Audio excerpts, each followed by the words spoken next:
In the United States, nearly 9% of youth experience generalized anxiety disorder over their lifetime, with a 12-month prevalence hovering around 2.2%. Within the Georgia student population, these statistics translate to 1 in 12 students facing GAD by their 18th birthday. Students at high risk for GAD often present as the lowest maintenance individuals in a classroom. Externally, they appear quiet, highly compliant, and hyper-prepared for their assignments. This calm exterior often masks intense, persistent internal distress. High academic achievement frequently acts as camouflage, hiding clinical worry behind a veneer of success and over-preparation. Relying strictly on disruptive behavioral cues, like outbursts or failing grades, to identify a mental health crisis will overlook the majority of the pediatric GAD population. Pediatric anxiety manifests through hidden physical tension. This includes specific physical markers, chronic sleep disturbances at home, or predictable morning stomach aches right before exams. In the classroom, this presents as a perfectionist loop, where a student engages in endless, paralyzing redos on a single assignment out of an acute fear of failure. Clinical social avoidance is frequently mistaken for simple childhood shyness. A severe reluctance to raise hands or speak up can be an active protective strategy against anxiety. Constant reassurance seeking from these students is routinely misinterpreted by adults as diligence or a desire to be a good student. The standard educational environment is structurally primed to praise and reinforce the exact behaviors that signal severe pediatric distress.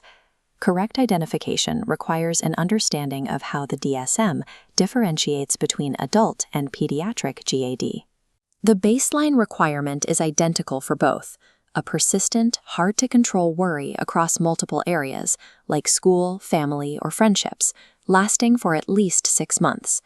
For adults, the diagnostic threshold requires the presence of 3 distinct somatic symptoms. The pediatric threshold is lower, requiring only 1 somatic symptom for a clinical diagnosis. That single requirement could be restlessness, chronic fatigue, muscle tension, or unexplained irritability. While this makes pediatric GAD easier to diagnose on paper, it makes it much harder to spot through casual observation in a classroom. Accurate identification requires moving away from subjective behavioral flags and utilizing rigid clinical criteria. Universal clinical screening tools, such as the SCARED assessment or the GAD-7 adolescent, allow for the early detection of this lower diagnostic threshold. Without this formal, structured filtering mechanism, accurate diagnosis of the hypercompliant child is unlikely.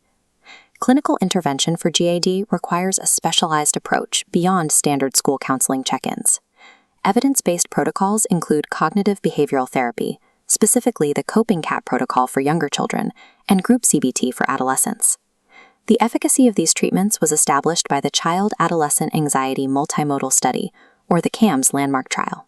Standalone treatments, either CBT or SSRI pharmacotherapy, reach moderate heights of symptom reduction. The combined approach of CBT plus an SSRI consistently outperforms either treatment alone for moderate to severe pediatric anxiety. Pharmacotherapy using SSRIs like sertraline or fluoxetine should only be implemented when a licensed psychiatric provider determines it is indicated. The CAMS trial established a clear clinical standard for effective treatment. The primary obstacle remains the lack of institutional infrastructure to deliver these protocols to students. Traditional healthcare models often stall after identification, placing students on months-long community referral waitlists.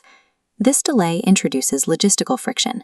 Parents missing work or lacking transportation leads to high drop-off rates before a single therapy session occurs. Complex insurance routing and out-of-network costs further prevent care for vulnerable student populations. MentalSpace School addresses this by integrating a teletherapy model directly into the district's daily operations. Providing dedicated, culturally competent therapist teams with same-day access bypasses with traditional community referral bottleneck. The speed of clinical access is as vital to reducing a student's anxiety as the treatment protocols themselves. This model removes financial barriers by billing Medicaid at $0 to the patient. Broad commercial insurance acceptance, including Humana, Peach State, CareSource, and AmeriGroup, ensures universal coverage for the student body. This infrastructure provides districts with a pathway to meet the July 2026 deadline for HB 268 compliance in Georgia. The system maintains strict adherence to both HIPAA and FERPA compliance standards, securing all student data. By applying CAMS-based protocols immediately through dedicated school teams, the model prevents the symptom escalation typical of the 6-month waitlist period. This immediate intervention has produced an 89% improvement in student attendance. These same-day clinical pipelines have resulted in a 92% reduction in measured anxiety symptoms among treated students. Additional outcomes include 85% family satisfaction, staff wellness support, and immediate crisis intervention capabilities. District administrators can effectively manage pediatric GAD by architecting seamless, evidence-based clinical pipelines directly into the educational environment.